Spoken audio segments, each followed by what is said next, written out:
Hope students you learn the concept of maintenance cost and how to optimize that particular cost and to take a maximum benefit by the maintenance. Now, the maintenance crew, size, remuneration, supervision and organization. Basically, maintenance functions are diverse in nature. So, various types of staff is required to perform that particular job. Workers are ranged from highly skilled to unskilled, including you need a mechanical engineer, electrical engineer, and you also need a cleaner, plumber, etc. to perform the job. Organization define each function of maintenance and responsibilities and care taken to avoid overlapping in maintenance function. Size of the crew depend on maintenance work, frequency of the maintenance and other requirements, and even a specialized or generalized depend on the need of the organization.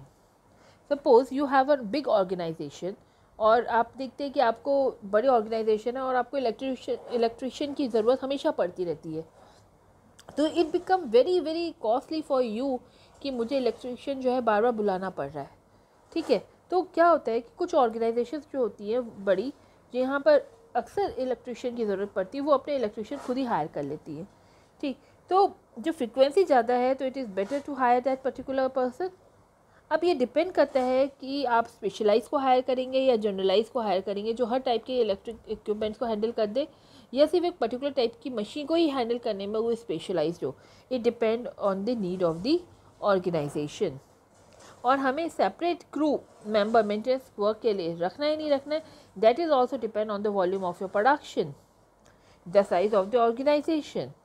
अगर छोटी सी organisation है, हमारा घर है, अब घर में आप प्लम्बर को तो हायर नहीं करेंगे क्योंकि plumber once a blue moon job, but a plumber is so much required in a industry, तो आप वहाँ उसे हायर करते हैं. Clear? And they are paid on time basis because it is a highly non repetitive nature job, so it become difficult to set any standard of performance. Therefore, payment may generally made by the piece rate system is not possible. अगर आप ये कहें कि आपने 2 maintenance का काम करा, आपने 5 मेंटेनेंस का काम किया, उसके बेस आप उसकी अगर रेम्यूनरेशन सेट करेंगे तो दैट इज़ नॉट पॉसिबल. तो यहाँ पर क्या होता है, जो रेम्यूनरेशन आप सेट करते हैं वो आप सेट करते हैं on the basis of time, कि how much time is spent by that particular person to rectify that particular fault of the machine or to do the maintenance on that particular machine. Clear? So the time based payment system are there for the maintenance department, and there are a time rate payment.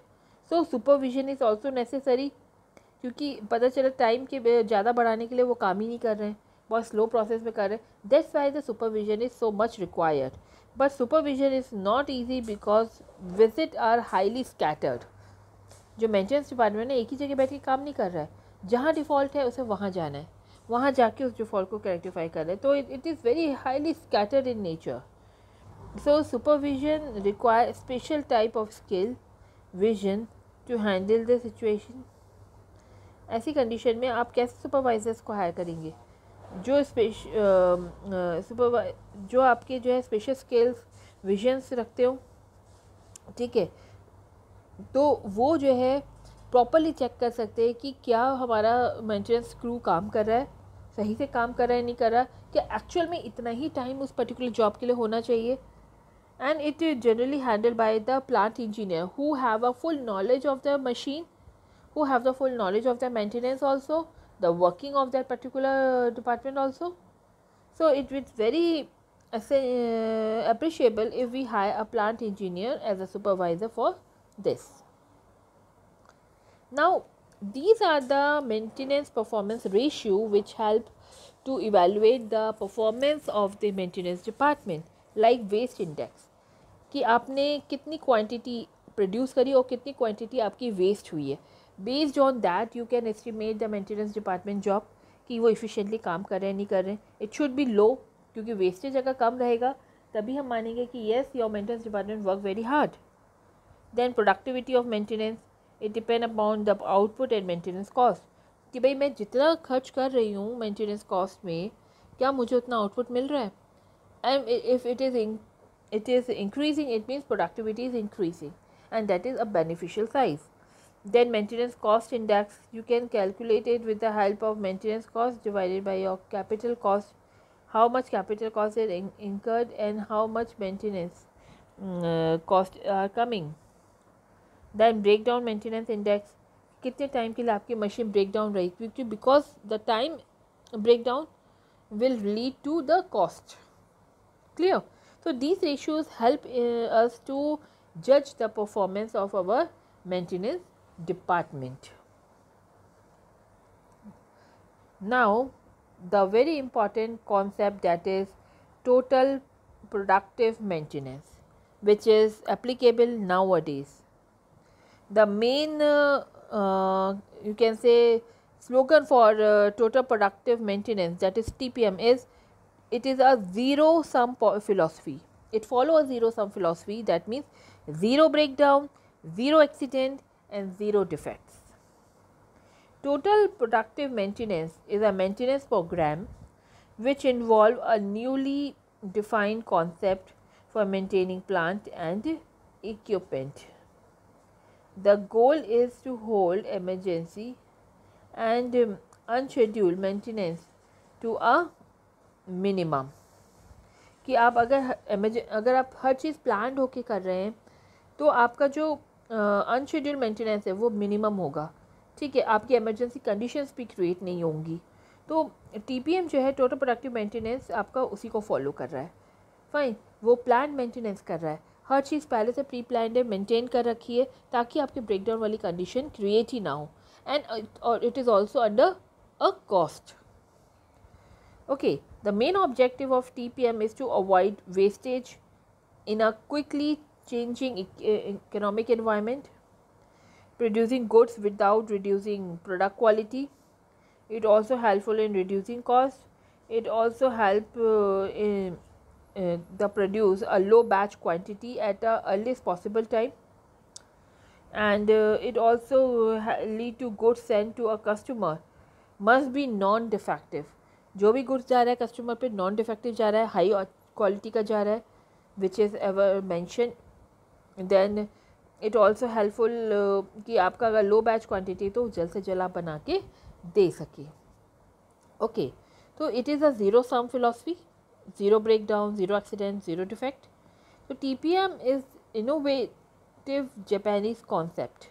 It's an innovative Japanese concept, and its origin is traced back to 1951 when preventive maintenance was introduced in Japan. It is forwarded by Japanese management expert Sachi Nakajima in his Gospel Introduction to Total Production Maintenance in 1984. And the concept of preventive maintenance was taken from USA. It is spread in overall company aim to better capacity utilization. Basically TPM में क्या होता है, you are not going to wait.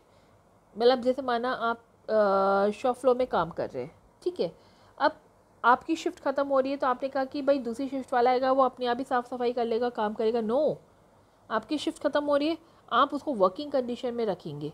ठीक है, आप उसको clean करेंगे, सब साफ़ करेंगे ताकि जो नेक्स्ट पर्सन आपका शिफ्ट चेंज होने में आ रहा है उसको परेशानी ना हो. ठीक है, वो फ़ौरन अपना काम जो है प्रोडक्टिव काम जो है शुरू कर सके. तो TPM जो होता है वो आपके हर लेवल में काम कर रहा है. ये नहीं कि it is only an a shop floor, it start from the top to bottom. Now the steps to introduce TPM in an organisation. We have 4 steps. First is your preparatory stage, जहाँ आप preparation कर रहे हैं TPM को implement करने की.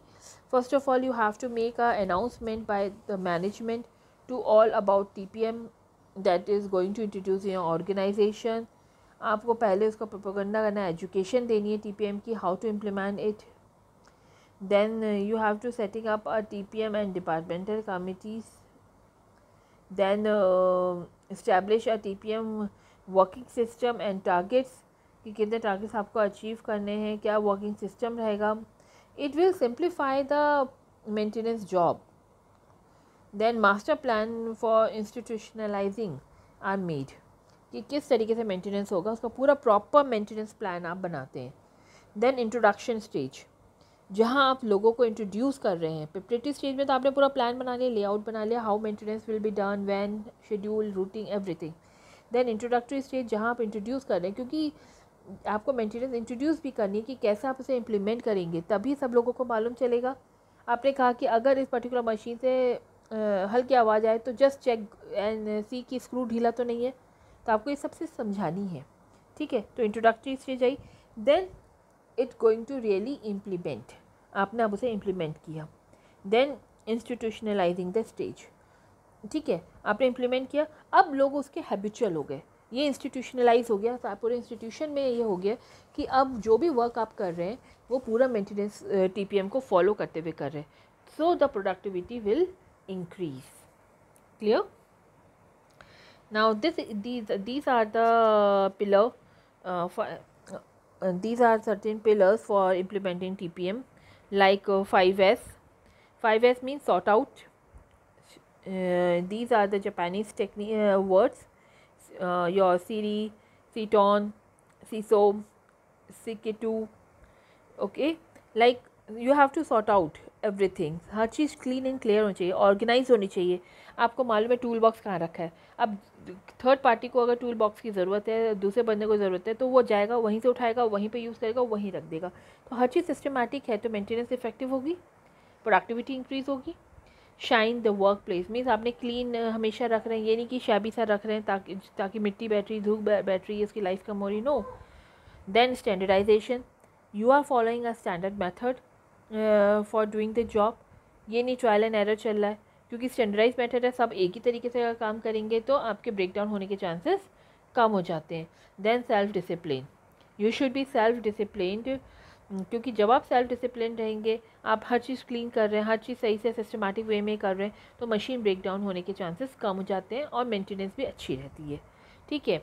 Then autonomous maintenance आप use कर रहे हैं, मीन्स आप मेंटेनेंस डिपार्टमेंट को राइट दे रहे हैं कि वो जिस तरह से मेंटेनेंस इम्प्लीमेंट करना चाहते हैं इफेक्टिव वे में they can implement it. You are doing changes for the betterment also. And plan maintenance you are following, you are doing a kaizen you are following a kaizen technique, जहाँ पर आप छोटे छोटे changes करते हैं ताकि आपका वर्क परफॉर्मेंस बढ़ सके. Then quality maintenance are there, training you are giving time to time. Then office TPM are also implemented. Then safety, health and environment are in the top position.